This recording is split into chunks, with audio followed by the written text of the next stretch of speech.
బతుకు ఆడు ఆటలో మరణమంటే ఏమిటి?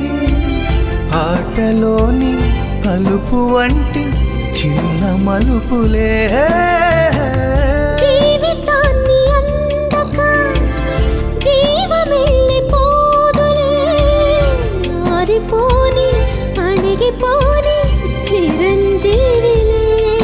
తల నిండుగా శీసులే, ఇక నిండుగా ఆశలే.